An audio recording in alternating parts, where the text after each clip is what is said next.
Merhabalar, kanalıma hoş geldiniz. Bugünkü akşam yemeği menümüzde zor gibi gözüken ama aslında birbirinden pratik olan yemekler var. Tepsi kebabı, patates püresi, peynirli cevizli erişte ve salata yapacağız. Şimdi hemen yapımlarına başlayalım.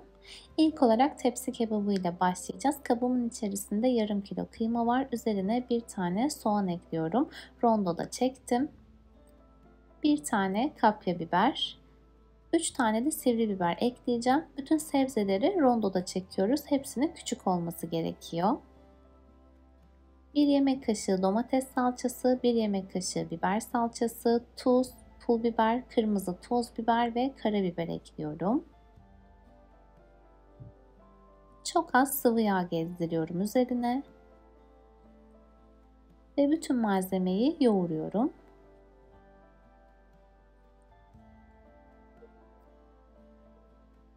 Borcama biraz yağ ekledim.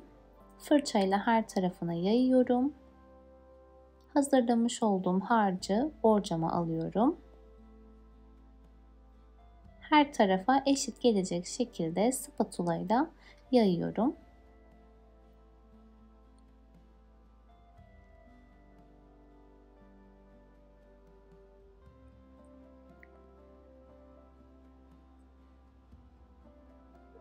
Daha sonra dilimlere kesiyorum.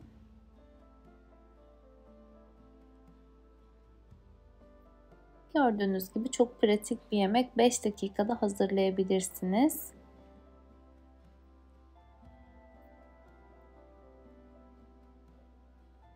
Dilimlerin üzerine birer tane çeri domates, birer tane de biber koyuyorum. Önceden ısıtılmış 200 derece fırında 35-40 dakika kadar pişireceğim bu yemeği. Piştikten sonra yemekte biraz küçülme oluyor. Kıyma kendini çektiği için hiç merak etmeyin, gayet normal bir şey. Hiç su eklemiyoruz. Şu an yemeğim pişti. Gördüğünüz gibi herhangi bir sos ve su eklememize rağmen çok güzel oldu. Sulu sulu, çok lezzetli. Tekrardan dilimlerin üzerinden biraz kesikler atıyorum. Servisi de çok pratik bir yemek. Mutlaka denemenizi tavsiye ederim. Şimdi salata yapacağız. Mor lahanayı ince ince doğradım. Üzerine biraz sıvı yağ, tuz, limon sirkesi ve yarım limonun suyunu ekliyorum. İstediğiniz farklı bir sirkeyi de kullanabilirsiniz. Diğer salata malzemelerini doğruyorum. Ben kıvırcık, yeşil soğan, havuç ve domates kullandım. İstediğiniz malzemelerle salatayı yapabilirsiniz. Daha sonra hepsini servis tabağına alıyorum. Şimdi salatanın sosunu hazırlıyorum. Yarım çay bardağı kadar zeytinyağını bir kabın içerisine alıyorum. Üzerine 1 çay kaşığı kadar tuz, yarım limonun suyu, biraz da nar ekşisi ekliyorum.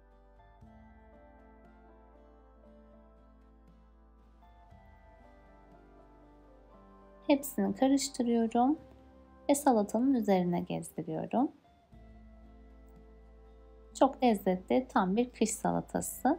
Bitmiş hali bu şekilde.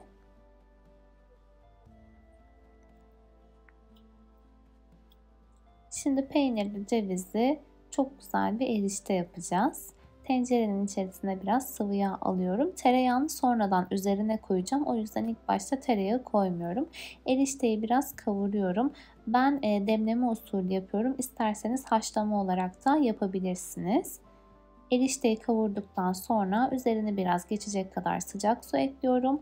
Daha sonra ara ara karıştırarak erişte suyunu çekene kadar pişiriyorum. Eğer gerekirse su ilavesi yapabilirsiniz.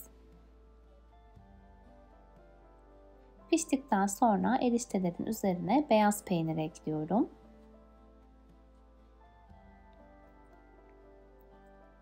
Ve son olarak tereyağında kavurmuş olduğum cevizleri de ekleyerek bitiriyorum. Gerçekten çok lezzetli oluyor. Erişteyi bir de bu şekilde denemenizi mutlaka tavsiye ederim. Bunun da bitmiş hali bu şekilde.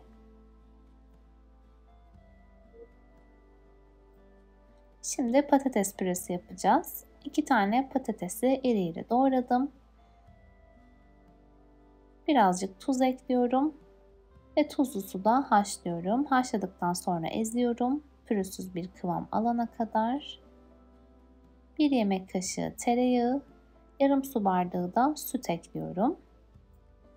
Biraz da karabiber ekledim. İsterseniz muskat da ekleyebilirsiniz. O da çok güzel bir aroma veriyor. Tekrardan hepsini karıştırıyorum.